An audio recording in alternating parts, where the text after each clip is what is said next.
Hello साथियों, कैसे हैं आप लोग। मैं अमरेंद्र एक बार फिर से आपके अपने परिवार चंद्र आईएएस में हार्दिक स्वागत करता हूं। कैसे हैं आप लोग? सारे बच्चे एक तरफ से बताएं। अच्छे हैं ना मेरे बच्चों? पढ़ाई लिखाई बढ़िया चल रही है? और कल का जो सेशन था अच्छा था कि नहीं? रैंकिंग वाला मजा आया था काफी। सारे टाइप के क्वेश्चंस मैंने करवाए थे उसमें। तो जो बच्चे कल वाले भूल गए थे, नहीं देख पाए या लाइव नहीं आ पाए, वो बच्चे फिर से उस वीडियो को पूरा देख लें। बहुत अच्छा, बहुत इंपॉर्टेंट सेशन है वो। और आज नया टॉपिक शुरू होगा, कैलेंडर। सारे बच्चे फटाफट लाइव आ जाएं, फिर मैं शुरू करता हूं कैलेंडर। Good evening. बहुत ही इंटरेस्टिंग चैप्टर है कैलेंडर। देखना, बहुत मजा आएगा पढ़ने में, मजा आ जाएगा एकदम। ठीक है, क्योंकि ये आपकी जिंदगी से रिलेटेड है कि नहीं? सारे बच्चे बताएं, आपकी जिंदगी रिलेटेड है कि नहीं? आप लोग बचपन से ही कैलेंडर देखते आते होंगे, लेकिन कुछ चीज आज तक नहीं जानते होंगे, जो चीज आज मैं सिखाऊंगा आप लोगों को।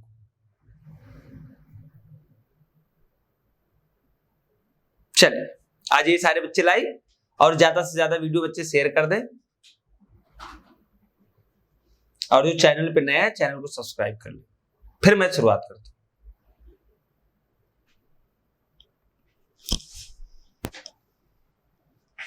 चैप्टर का नाम है कैलेंडर।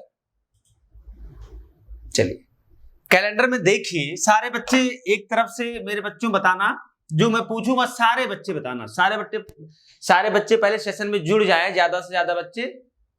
मैं जैसा देख पा रहा हूं अभी बहुत कम बच्चे हैं, सारे बच्चे आ जाएं।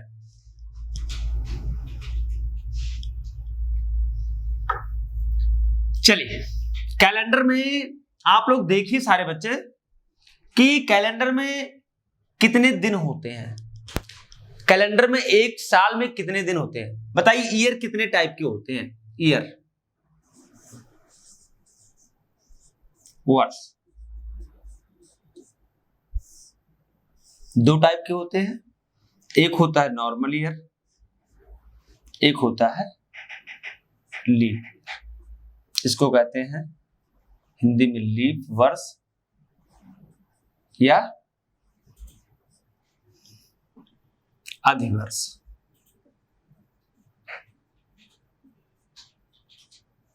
और इसको कहते हैं साधारण वर्ष।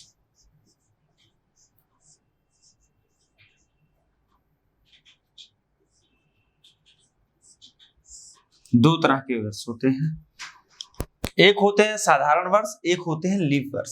लीप वर्ष में जो फैब का महीना होता है ये 29 दिनों का होता है, और जो साधारण वर्ष होता है उसमें फैब का महीना जो होता है ये 28 दिन का होता है। साधारण वर्ष में कुल दिनों की संख्या, कुल दिन 365। लीप वर्ष में कुल दिन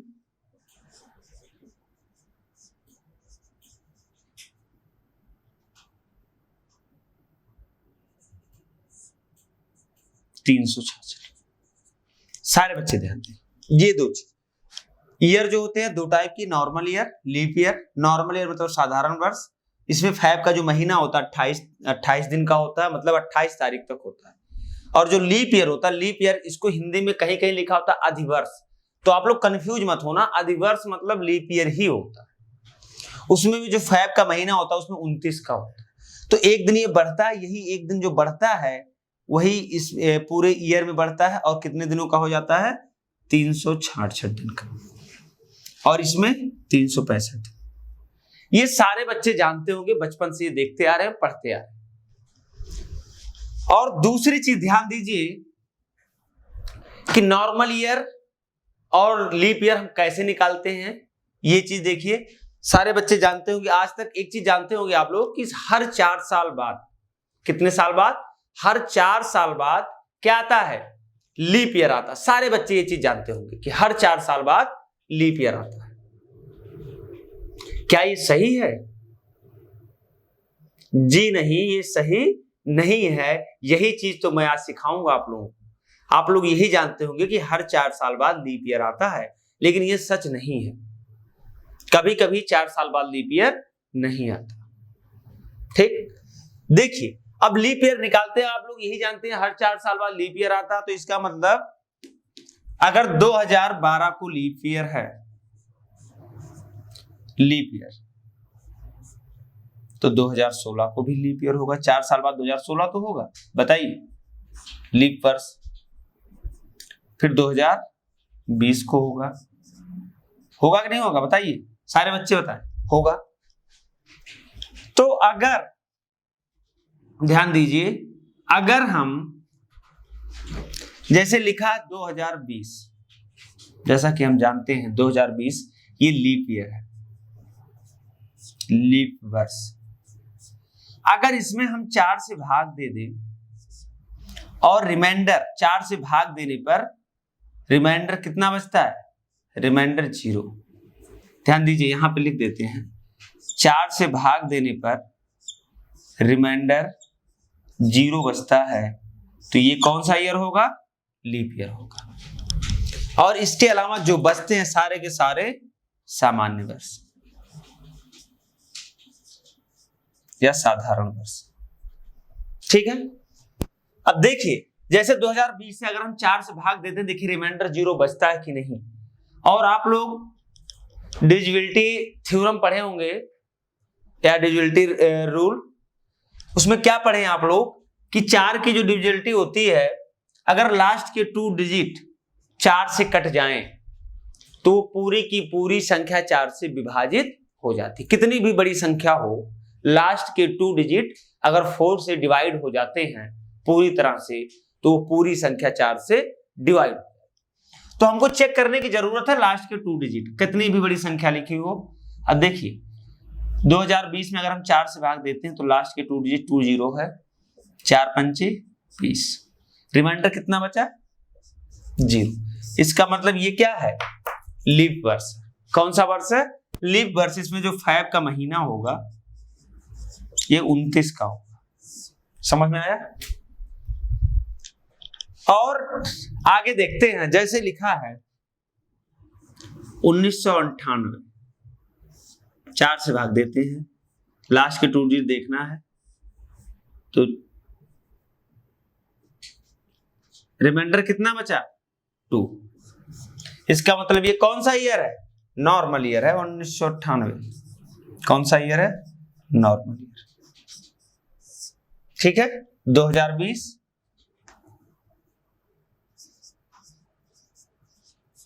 लीप। ठीक है, चलिए ये चीज सारे बच्चे अपनी कॉपी में नोट डाउन कर लें, फिर आगे बढ़ते हैं।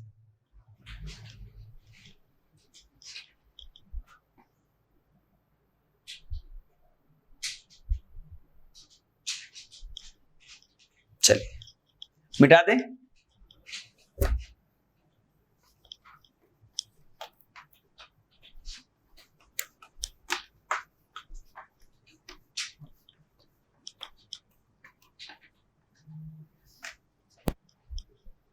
अब देखिए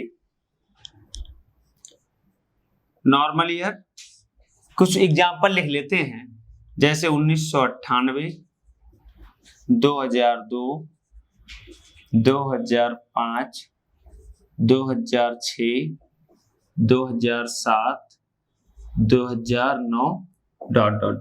ठीक है, लीप ईयर। इसको हिंदी में कहते हैं सामान्य वर्ष, साधारण वर्ष।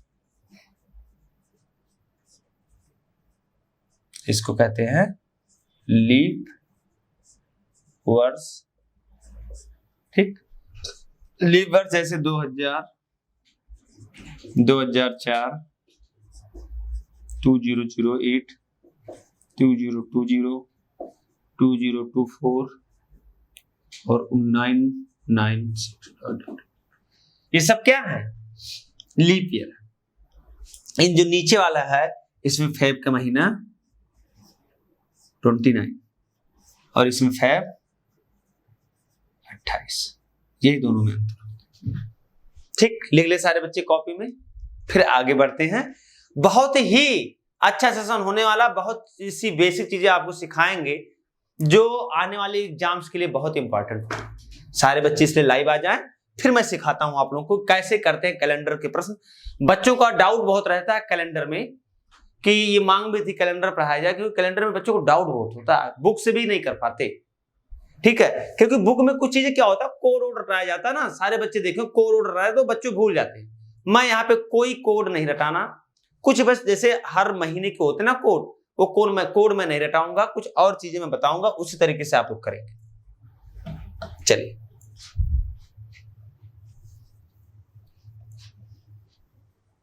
कॉपी पेन सारे बच्चे ले लें, बैठ जाएं एक तरफ से, मैं जो पूछता जाऊंगा सारे बच्चे सॉल्व करते जाएंगे, फिर अच्छे समझ में आएगा। देखिए अब आगे देखेंगे, ये बताइए आगे आता है शताब्दी वर्ष, सेंचुरी ईयर, सेंचुरी ईयर इसको कहते हैं शताब्दी वर्ष, और एक आता है सेंचुरी लीप ईयर, शताब्दी लीप वर्ष। ठीक, ये दो तरह के ईयर होते हैं। और अब देखिए जो शताब्दी लीप ईयर होता है और शताब्दी वर्ष में अंतर क्या होते हैं। इसमें होता है डिवाइड, अगर 100 से करते हैं वो कौन सा ईयर होता है, शताब्दी वर्ष, और डिवाइड अगर 400 से करते हैं रिमाइंडर 0 बचता है तो ये शताब्दी लीप ईयर, यहाँ पे रिमाइंडर 0। ठीक, इसका मतलब रिमाइंडर 0 बचने के लास्ट में जहां पे 2 0 होंगे वो सारे के सारे क्या होंगे, शताब्दी वर्ष में ही आएंगे, आएंगे कि नहीं आएंगे। लेकिन जो 400 से डिवाइड होगा वो शताब्दी लीप वर्ष हो जाएगा।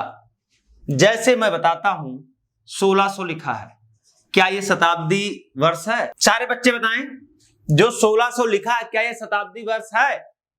जी नहीं मेरे बच्चों, जी नहीं। देखिए 1600 क्या है, शताब्दी लीप वर्ष है, क्योंकि 1600 को अगर हम 400 से भाग देते हैं कट जाएगा, रिमाइंडर क्या बचेगा, 0 बचेगा। तो ये क्या है, शताब्दी लीप वर्ष। बट अगर हम 1500 की बात करते हैं तो ये 400 से नहीं कटेगा, इसलिए कौन सा वर्ष है, शताब्दी वर्ष है। ये साधारण वर्ष नहीं है, शताब्दी वर्ष है। और शताब्दी वर्ष में भी जो फैब का महीना होता है ये 28 का होता है, और जो शताब्दी लीप वर्ष होता है फैब का महीना 29 का होता है। ठीक, ये चीज होता है। अब बताइए 1400 भी नॉर्मल ईयर, 1300 भी नॉर्मल ईयर, 1900 भी नॉर्मल ईयर। इधर देखिए 1200, 2000, 2400, 2800 डॉट डॉट डॉट, ये सब क्या है, ये शताब्दी ईयर, शताब्दी लीप वर्ष है। इसमें जो फैब का महीना होगा, फरवरी का महीना होगा 29 का होगा सारे के सारे, और इन सब में जो फरवरी का महीना होगा वो 28 का होगा। याद रखना, इंपॉर्टेंट बात ये देखना है कि जैसे आप लोग पढ़ते आ रहे हैं हर 4 साल बाद लीप ईयर आता है, लेकिन ध्यान दीजिए सारे बच्चे, हर 4 साल बाद लीप ईयर कैसे, जैसे 1896 लिखा है, क्या लिखा है 1896, ये लीप वर्ष होता है कि नहीं होता, बताइए। होता है, क्योंकि 4 से भाग देंगे लास्ट पे 2 डिजिट, तो 4 दूनी 8, 4 चौक 16, रिमाइंडर 0 बचा, इसका मतलब ये लीप ईयर क्या है, लीप वर्ष है। बताइए अब 1896 अगर 4 साल और जोड़ते हैं तो क्या आएगा, 1900 आएगा। क्या आएगा, 1900, जो कि लीप वर्ष नहीं है, ये है शताब्दी वर्ष, शताब्दी वर्ष। समझ में आया, यही अंतर होता है। यहां पे 1896 और 1904 ये फिर लीप वर्ष होगा, लीप वर्ष। इसका मतलब ये हुआ कि यहां पे कितने साल का अंतर, 8 साल बाद आता है लीप ईयर। हमेशा तो 4 साल बाद लीप ईयर आप लोग सीखे हैं, लेकिन यहाँ पे 1896 के बाद में 1904 में लीप ईयर आया। इसका मतलब यहाँ पे 8 साल बाद लीप ईयर आया है। 4 साल बाद 1900 होता, जो कि शताब्दी वर्ष होता, वो लीप ईयर नहीं होता। समझ में आया? सारे बच्चों को समझ में आया? थम्स अप कर दे सारे बच्चे अगर समझ में आया हो। 1900 क्या है? 1900 है शताब्दी वर्ष, ना कि लीप वर्ष। ये शताब्दी वर्ष जो होता है यहाँ पे मैंने लिखा है, इसमें फैब का महीना 28 का होता है। ये भी नॉर्मल ईयर की तरह होता है, ठीक है। लेकिन जो शताब्दी लीप ईयर होता है उसका जो महीना होता है फरवरी का, वो 29 का होता है। लेकिन शताब्दी लीप ईयर निकालने के लिए किससे भाग देना पड़ता है? 400 से। किससे भाग देना पड़ता है? 400 से, ध्यान दीजिएगा। और जो शताब्दी वर्ष होता है वो सेंचुरी वर्ष जो होता है, लास्ट में 20 हो, वो सेंचुरी वर्ष रहेगा, जिसमें 400 से भाग देने पे लास्ट में 20 आ जाए और 400 से भाग देने पे डिवाइड ना हो, वही क्या होगा? शताब्दी वर्ष होगा, ठीक है। लास्ट में 20 है, ठीक है, लेकिन अगर 400 से कट जाता है तो वो तो शताब्दी लीप वर्ष हो जाएगा, फिर शताब्दी वर्ष नहीं रहेगा। लेकिन जो शताब्दी लीप वर्ष को छोड़कर जितने भी वर्ष होंगे जिसमें से लास्ट में 2 डिजिट 0 हो, वो सारे के सारे क्या होते हैं? शताब्दी वर्ष होते हैं। आ गया समझ में सबके बच्चों को? चलिए आगे बढ़ते हैं। लिख ले सारे बच्चे कॉपी में, फिर मैं कुछ चीजें पूछता हूं, आप लोग बताएंगे। बताए सारे बच्चे, 100 वर्ष में कितने लीप वर्ष होते हैं? सारे बच्चे बताए, बताइए सारे बच्चे, 100 वर्ष में कितने लीप वर्ष होते हैं? सारे बच्चे निकाल के बताएं मुझे, कमेंट बॉक्स में कमेंट करें। चलिए अब मैं बताता हूं, देखिए 100 वर्ष में कितने लीप वर्ष होते हैं? 1 से 99 तक के लीप वर्ष निकाल लीजिए। और 100वां वर्ष जो होता है ये तो नॉर्मल या शताब्दी वर्ष होता है। शताब्दी वर्ष यही होता है। सारे बच्चे बताएं 100वां वर्ष शताब्दी वर्ष होता है कि नहीं होता? तो पहले क्या निकालेंगे? पहले 1 से लेकर 99 तक लीप वर्ष निकालेंगे। तो 99 में हम 4 से भाग देते हैं तो कितना बचता है? भागफल कितना आता है? उतने लीप वर्ष होंगे। हर जब 4 साल बाद आता है, ध्यान दीजिए, हर 4 साल बाद लीप वर्ष आता है। तो अगर लीप वर्ष निकालना है तो 4 से ईयर में हम भाग दे दे, तो क्या लीप वर्ष नहीं निकल जाएगा? जो भागफल आएगा उतने लीप वर्ष हर 4 साल बाद आएंगे। कितने आएंगे? 4 दूनी 8, 4 चौक 16। कितने लीप वर्ष आए? 24 लीप वर्ष आएंगे। कितने लीप वर्ष? 24 लीप वर्ष। अब जो 100वां है, 100वां वर्ष है, ये तो सारे बच्चे जानते हैं, ये नॉर्मल ईयर होता है, मतलब सामान्य वर्ष की तरह होता है। फैब का महीना 28 का होता है, जो शताब्दी वर्ष होता है। शताब्दी लीप वर्ष निकालने के लिए 400 से भाग देना पड़ता है। कितने से भाग देना पड़ता है? 400 से। 100वां वर्ष क्या है? 28 का महीना होगा, फरवरी का। होगा कि नहीं होगा? इसीलिए मैंने बताया कि कभी कभी 8 साल बाद लीप ईयर आता है, 8 साल बाद। यही जैसे यहाँ पे आएगा 96 में आएगा, उसके बाद में 104 में आएगा लीप वर्ष। 96 के बाद में 104 में आएगा, 100 में नहीं आएगा लीप वर्ष, ठीक है। तो यहाँ कितने साल बाद आया? 8 साल बाद आया। इसका मतलब ये हुआ कि 1 से लेकर 100 वर्ष में लीप वर्षों की संख्या कितनी होती है? 24। और नॉर्मल ईयर की कितनी होती है? नॉर्मल ईयर होता है 76। यहां पे ऐसे लिख लीजिए, यहां पे मैं दिखा दे रहा हूं, ये चीज तो बस समझा दिया, समझ गए सारे बच्चे? इसको नोट डाउन कर लीजिए क्योंकि ये समझने लायक है, एग्जाम में आएगा। 100 वर्ष डायरेक्ट पूछ लेता है एग्जाम में। Leap year 24, normal year 76। याद रखना, ये चीज बेसिक कॉन्सेप्ट है, इसी से आपके क्वेश्चंस होंगे। 100 वर्ष में कितने होंगे? 24 लीप ईयर और 76 नॉर्मल ईयर, ठीक है।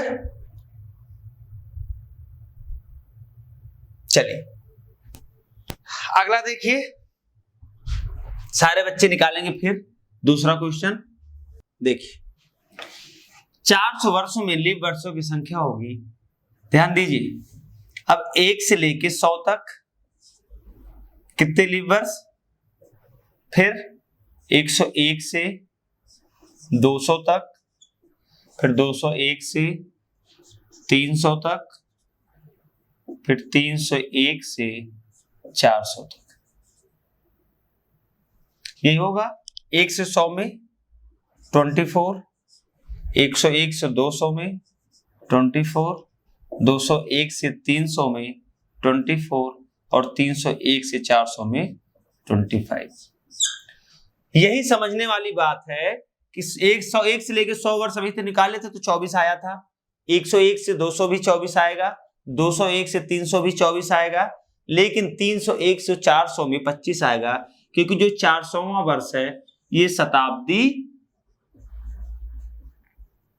लीप वर्ष है 400वां, क्योंकि अगर इसमें हम 400 से भाग देते हैं तो डिवाइड हो जाएगा, कट जाएगा कि नहीं कट जाएगा, पता है 400 से 400 में भाग देंगे कट जाएगा, इसलिए ये भी लीप वर्ष होगा, तो इसमें एक लीप वर्ष बढ़ जाते हैं, 25 हो जाते हैं। तो टोटल कितना आएगा, 24 प्लस 24 प्लस 24 प्लस 25 कितना आ गया, 97 लीप वर्ष।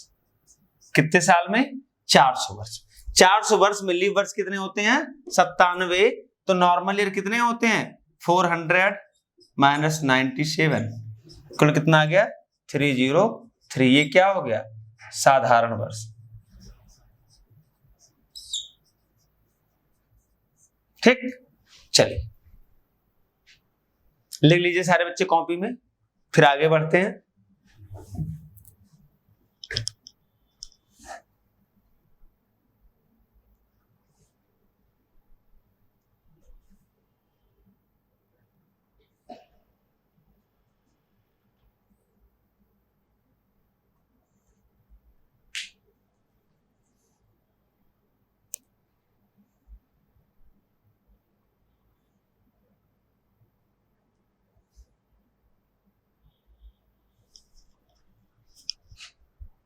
लिख लिए, आगे देखिए।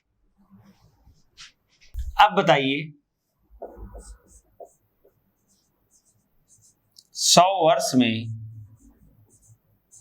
29 का दिनांक कितनी बार आता है।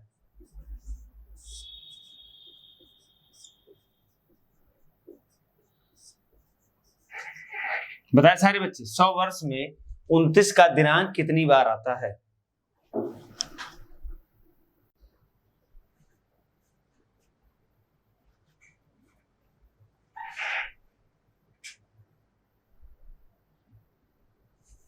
सौ वर्ष में 29 का दिनांक कितनी बार आता है, बताए सारे बच्चे।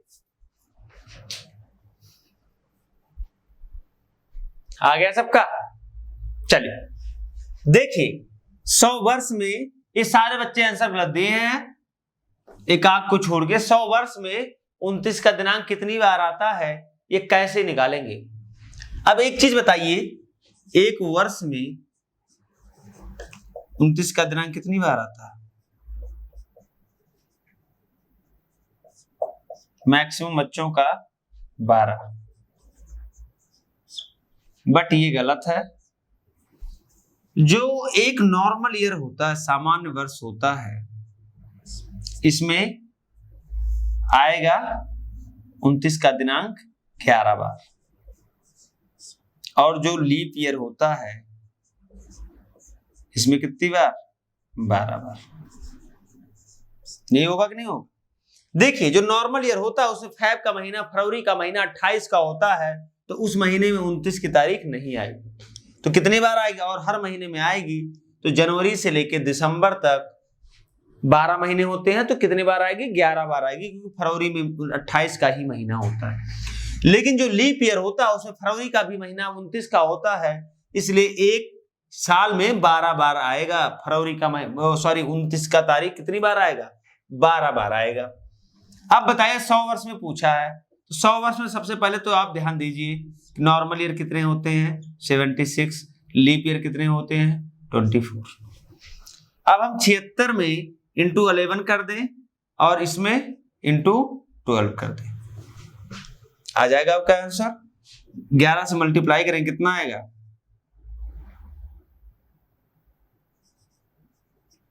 66, 77 और 6 83, यहां पे 288।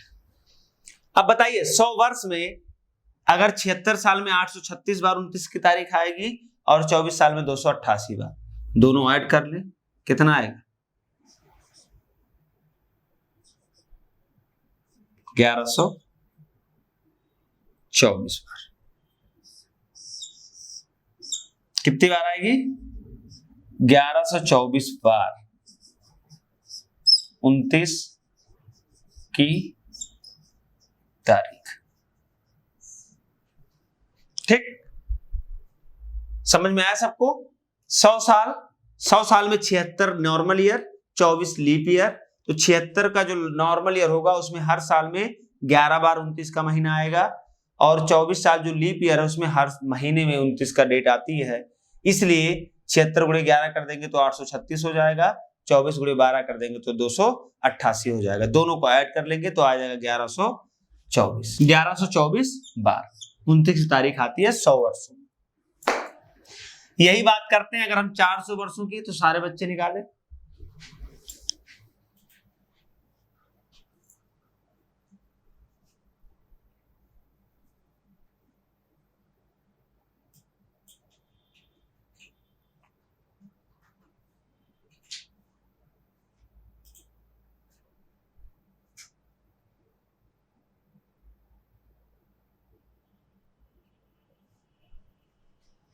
निकाले सारे बच्चे 400 वर्ष में।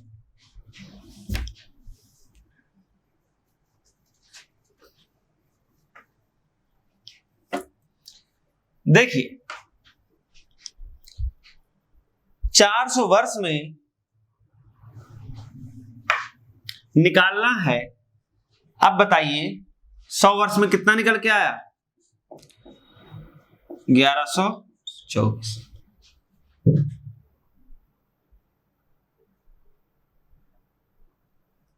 ठीक, तो 400 वर्ष में पूछा है। बताइए अगर हम 1124 इंटू 4 प्लस 1 कर दें तो क्या आपका आंसर नहीं आ जाएगा? क्योंकि एक ही साल जो है 400वां साल, हर 100 वर्ष में देखिए, हर 100 वर्ष में 100 से 1 से लेके 100 तक 24 लीप ईयर, 101 से 200 तक 24 लीप ईयर, 201 से 300 तक 24 लीप ईयर, और 301 से 400 तक 25 लीप ईयर, यही आता है। तो 24 अगर है इसमें लीप ईयर तो इसका भी आएगा 1124, इसका भी आएगा 1124, इसका भी आएगा 1124। ठीक, अब ये 25 लीप ईयर है, ध्यान दीजिएगा 25 लीप ईयर है, तो यहां पे एक साल जो है 400वां वर्ष, ध्यान दीजिएगा, उसमें भी फरवरी का महीना 29 का होगा, तो एक दिन वही एक महीना 29 का और बढ़ जाएगा, तो यहाँ पे 1125 हो जाएगा। ऐड कर लेंगे, जितना आएगा सारे बच्चे चेक कर लेंगे, जितना इसको ऐड करने पे आएगा उतना यहां भी आएगा। 44 96 प्लस 1 44 97, ये आएगा 400 वर्ष में 29 की तारीख। ठीक, लिख लीजिए सारे बच्चे कॉपी में, फिर आगे बढ़ते हैं।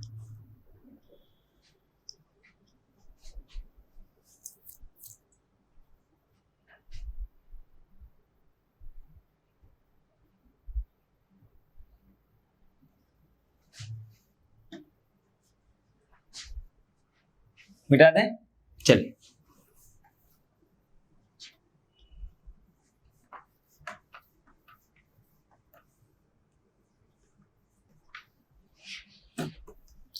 बताए सारे बच्चे 5 वर्ष में कितने लीप ईयर, 1, 10 साल में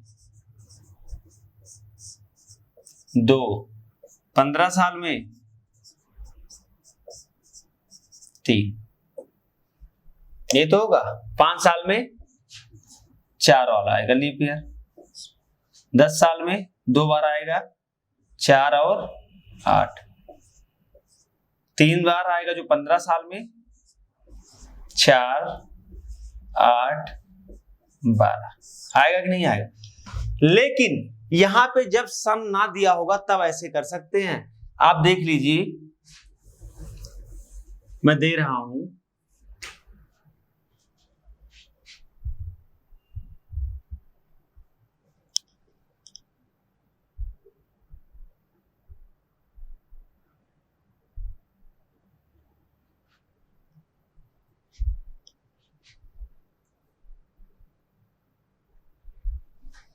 दो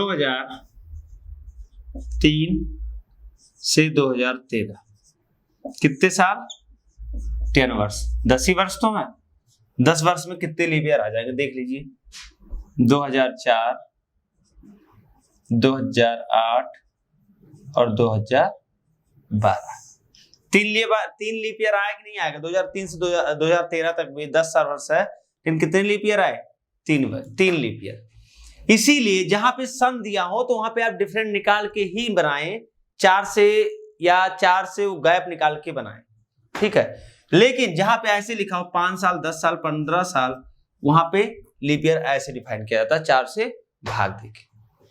ले लीजिए इसको, ये भी समझना। देखिए छोटी छोटी बातें समझना बहुत जरूरी है, क्योंकि तभी आगे बढ़ पाएंगे, क्वेश्चंस कर पाएंगे। छोटी छोटी चीजें बहुत कंफ्यूजन करती हैं आगे चल के।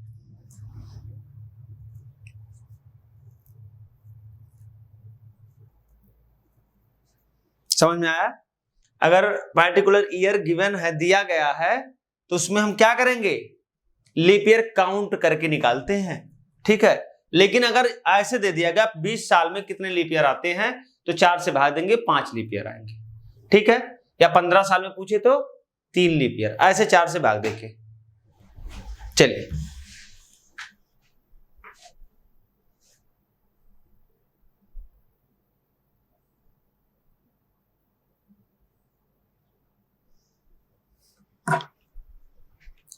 अब आगे बढ़ते हैं।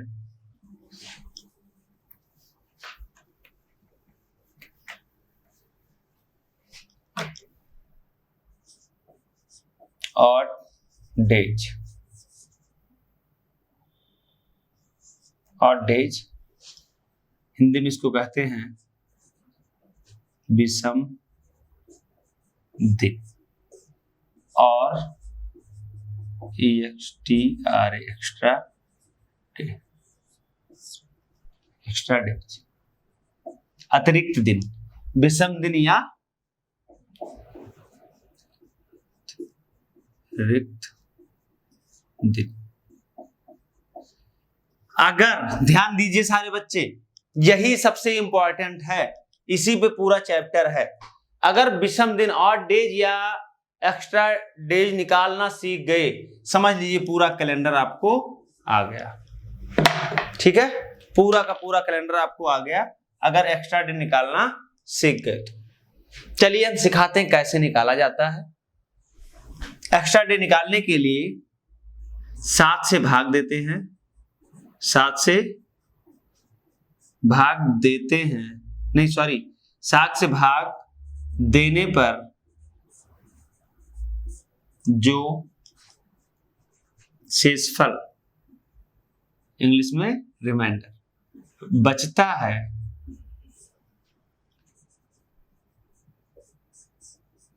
है वही विषम दिन या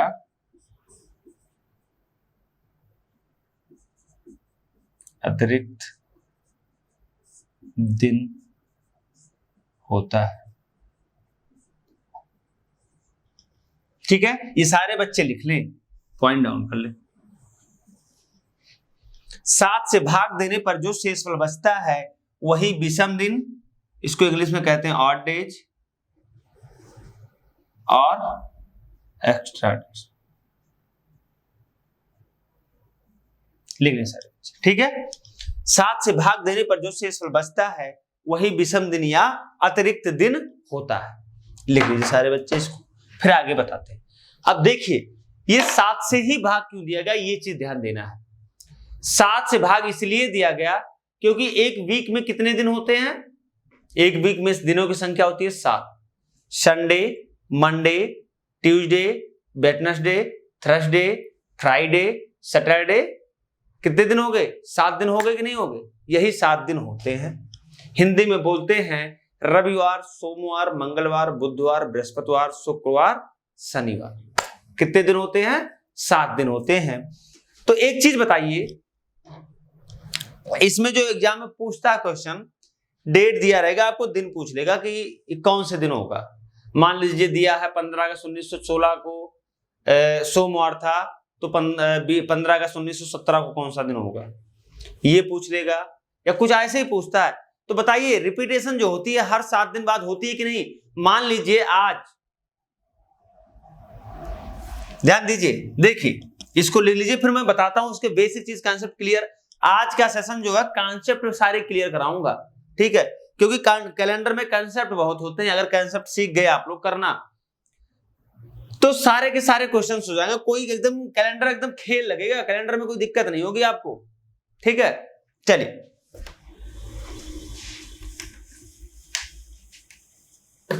जैसे देखिए 1 जनवरी को था सोमवार, तो 8 जनवरी को फिर आएगा सोमवार।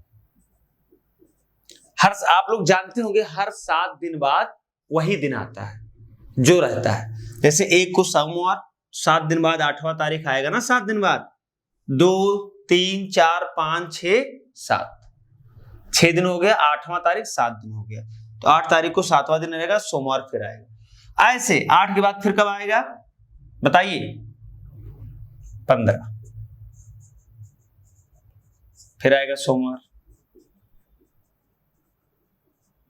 ऐसे आगे फिर 15 के बाद 22 जनवरी सोमवार, फिर 29 जनवरी सोमवार।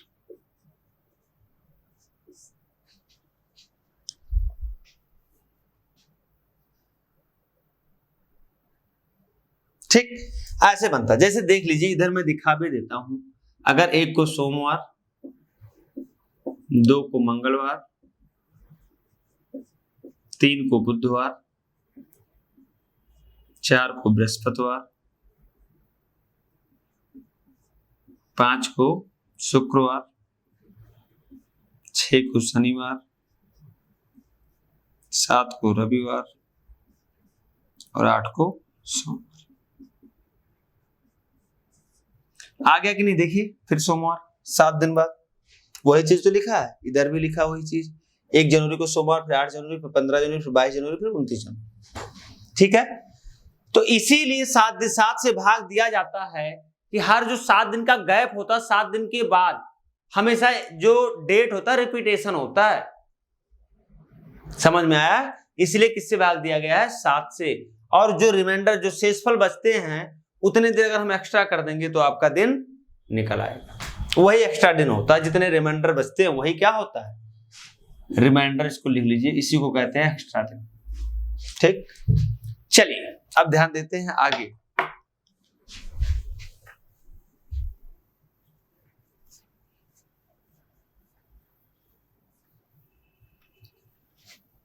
एक विषम दिन, सॉरी ध्यान दीजिए, एक नॉर्मल ईयर में विषम दिन कितने होते हैं बताइए। विषम दिन, नॉर्मल ईयर में बताइए विषम दिनों की संख्या कितने दिनों का होता है, 365। 7 से भाग देंगे, 7 × 25 35, 1 36, 15, 7 × 14, 1 15। रिमाइंडर शेषफल कितना बचेगा, 1 बचेगा। हमको भागफल से नहीं मतलब, रिमाइंडर से मतलब है। एक विषम दिन बचा, मतलब अगर 15 अगस्त 1946 को सोमवार है तो 15 अगस्त 1947 को कौन सा दिन होगा? मंगलवार होगा। एक दिन बचा है, एक एक्स्ट्रा दिन बचा है, तो जितने दिन बचते हैं एक्स्ट्रा उतने दिन हम ऐड कर देते हैं उस दिन में। ऐड करते हैं कि नहीं ऐड करते बताइए? एक बचा तो यहाँ पे हम एक ऐड करेंगे, 2 बचता 2 दिन ऐड करते, 3 बचता 3 दिन ऐड करते, 4 बचता 4 दिन ऐड करते। ठीक, चलिए। अच्छा, जो विषम दिनों की मैक्सिमम मिनिमम संख्या क्या होती है, इसको लिख लीजिए सारे बच्चे। और एक लीप ईयर में विषम दिनों की संख्या 366/7, इसको भाग देंगे तो रिमाइंडर जो बचेगा 2 बचेगा। हमेशा याद रखें कितना बचेगा? रिमाइंडर 2 बचेगा, वही एक्स्ट्रा दिन होगा, वही विषम दिन होगा। ठीक, चलिए अब आगे देखते हैं।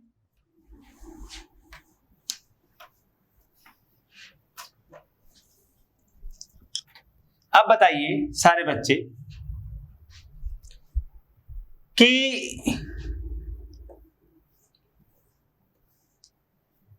अगर 1 जनवरी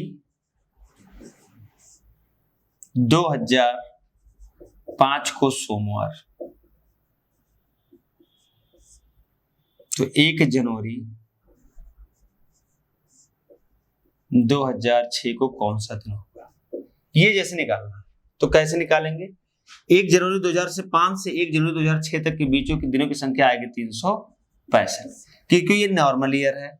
अब इसमें 7 से भाग देंगे तो रिमाइंडर कितना बचेगा? 1 बचेगा। अब 1 बचा तो अगर ये सोमवार है, सोमवार में हम एक दिन ऐड कर देते हैं तो क्या आता है? मंगलवार। मतलब कि हर जो नॉर्मल ईयर होता है, हर नॉर्मल ईयर में एक दिन बढ़ता जाता है, लेकिन जैसे लीप ईयर आता है उसमें कितने दिन बढ़ जाते हैं? 2 दिन बढ़ जाते हैं। अगर ये 2004 होता, सोमवार होता, तो 2005 को कौन सा दिन आता है? यहाँ पे बुधवार आता, मंगलवार नहीं आता, क्योंकि उसमें कितने रिमाइंडर बचते हैं? 2, और 2 तब जोड़ेंगे, सोमवार में 2 जोड़ेंगे तो क्या आएगा? बुधवार आएगा। सारे बच्चे नोट डाउन करके लिख लें।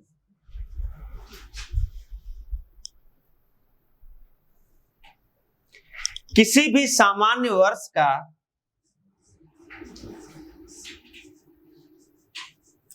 किसी भी सामान्य वर्ष में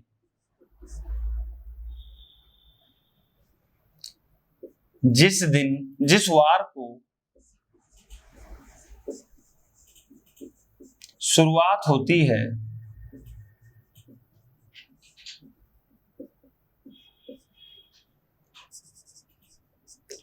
उसी वार को समाप्त भी होती है।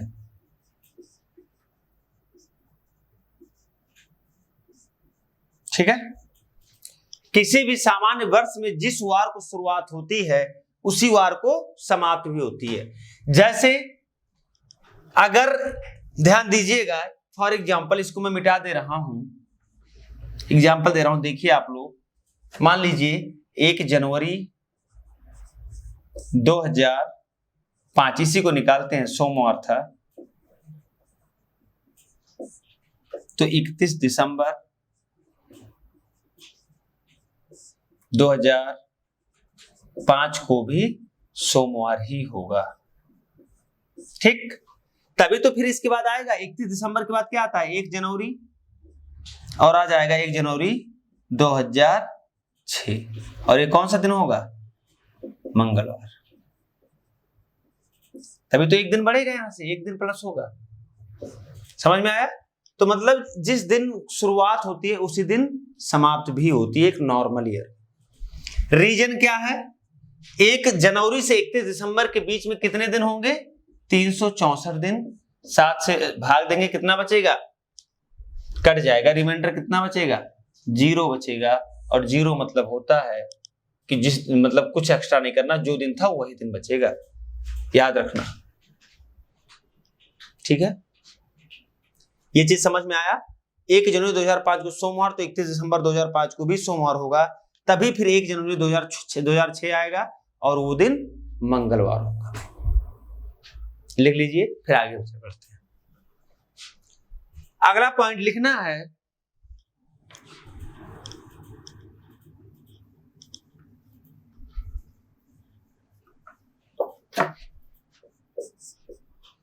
एक लीप वर्ष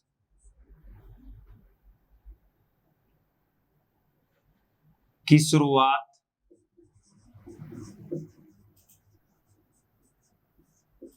जिस दिन से होती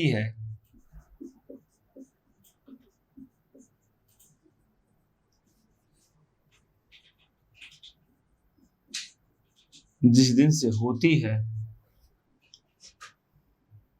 समाप्त उसके एक दिन बाद होती है। ठीक है, एक लीप वर्ष की शुरुआत जिस दिन से होती है, समाप्त उसके एक दिन बाद होती है। जैसे मान लीजिए 1 जनवरी, फॉर एग्जाम्पल 1 जनवरी 2004 को सोमवार, तो 31 दिसंबर 2004 को कौन सा दिन होगा? मंगलवार। अगला दिन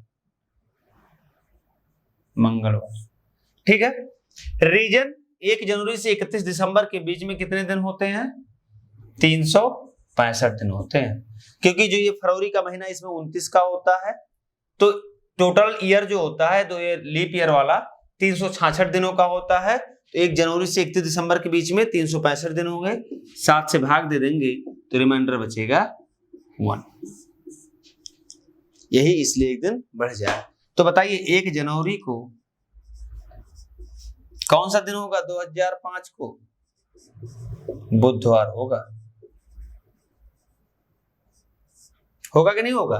और मैंने निकाला भी था कि 366 से में 7 से भाग देंगे तो रिमाइंडर बचेगा 2, और जो भी दिन रहेगा उसमें 2 दिन ऐड कर देंगे। सोमवार था तो 2 दिन ऐड करेंगे तो मंगलवार नहीं बुधवार होगा।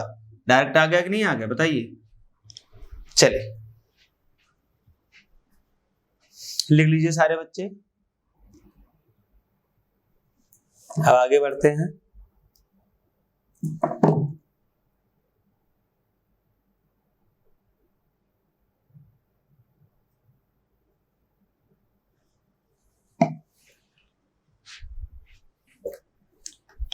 कुछ मैं एग्जांपल देता हूं, आप लोग एक्स्ट्रा डे बताएंगे कितने दिन आएंगे।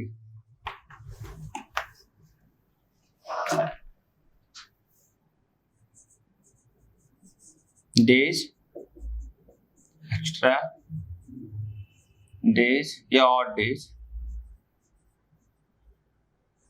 ठीक, 15 दिन में बताइए विषम दिनों की संख्या। 30 दिन में बताइए 30 दिन में विषम दिनों की संख्या।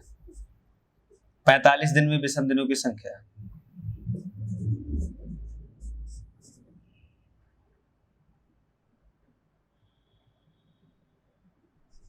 35 दिन में विषम दिनों की संख्या। बताइए सारे बच्चे बताइए। अब 15 दिन में विषम दिनों की संख्या 15/7, रिमाइंडर बचा 1, तो यही विषम दिन हो गया। 30 दिनों में 30/7, 28, रिमाइंडर बचा 2, यही विषम दिन हो गया। 45 दिनों में 45/7, रिमाइंडर बचेगा 3, विषम दिनों की संख्या 3। 35 दिनों में 35/7 कट जाएगा, रिमाइंडर बचेगा 0, विषम दिनों की संख्या भी 0 होगी। ठीक है, अब चलिए आगे देखिए। एक वीक में विषम दिनों की संख्या बताइए 0। 2 वीक में इसमें भी 0, तो या कितने वीक में? n वीक में भी 0 होगा विषम दिनों की संख्या।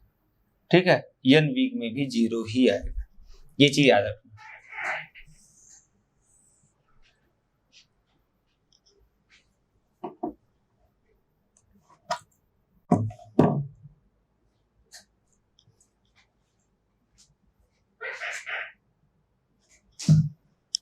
ठीक है, चलिए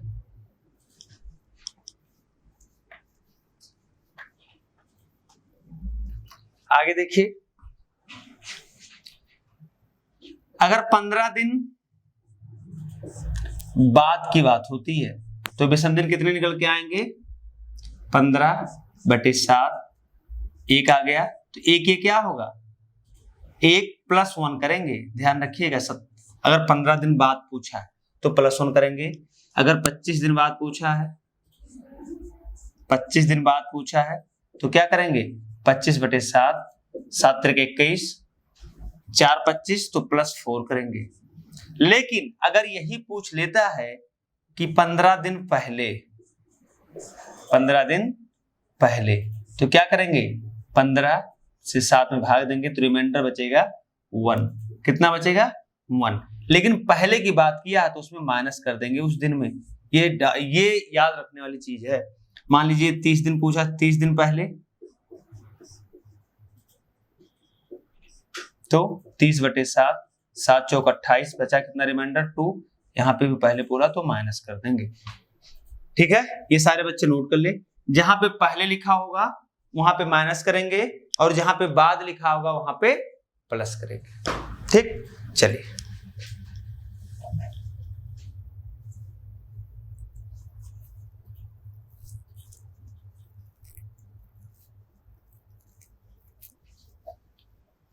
लिख लीजिए। अब एक क्वेश्चन हम देते हैं, आप लोग करिए सारे बच्चे। एग्जाम में बहुत फंसाता है बच्चों को। देखिए, यदि बीते हुए कल से 3 दिन पहले, बीते हुए कल से 3 दिन पहले कोई दिन मान लेते हैं रविवार था। यदि बीते हुए कल से 3 दिन पहले रविवार था तो आने वाले कल से 3 दिन बाद कौन सा दिन होगा?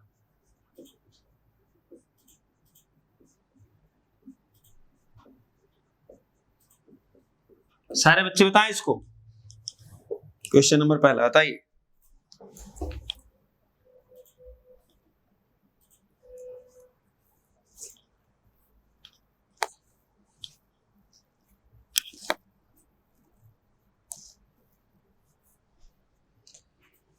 देखिए, यहां पे पूछा क्या? 3 दिन बाद में पूछा बाद, तो यहां पे तो प्लस होगा। बीते हुए कल मतलब एक दिन, बीता हुआ कल एक दिन, आने वाला कल भी एक दिन। टोटल दिनों की संख्या 3 और 1। देखिए 1 + 3, फिर +1 प्लस यहाँ पे 3, कितना आ गया? 8। 7 से भाग देंगे, रिमाइंडर कितना बचेगा? 1 बचेगा। तो कौन सा दिन आएगा? +1 कर देंगे क्योंकि बाद पूछा है तो +1 करेंगे तो सोमवार आएगा। कौन सा दिन आएगा? सोमवार आएगा। ठीक है, एक और लिखिए आप लोग।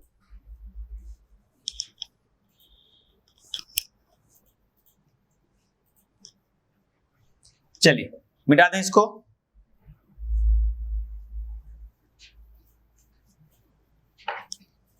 यदि बीते हुए कल से 5 दिन पहले सोमवार था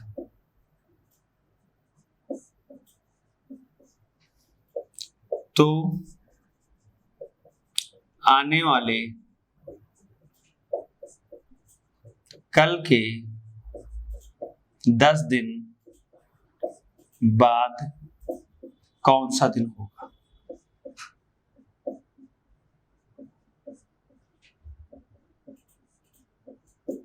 बताए सारे बच्चे। यदि बीते हुए कल से 5 दिन पहले सोमवार था तो आने वाले कल से 10 दिन बाद कौन सा दिन होगा? पूछा क्या है? बाद, तो जो भी रिमाइंडर बचेगा, जो भी एक्स्ट्रा दिन बचेगा वो प्लस होगा, माइनस नहीं होगा। लिखा बीता हुआ कल एक दिन ये हो गया, आने वाला कल एक दिन ये हो गया। कितना बचा? 1, 5, 1, 10। कितना हो गया टोटल? 17। 7 से भाग दे दीजिए। कितना रिमाइंडर बचा? 3। मतलब 3 ये क्या होगा? +3 होगा। और सोमवार में +3 ऐड करेंगे तो मंगलवार, बुधवार, बृहस्पतिवार।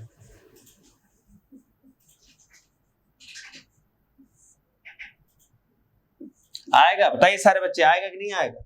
ये आएगा इसका आंसर।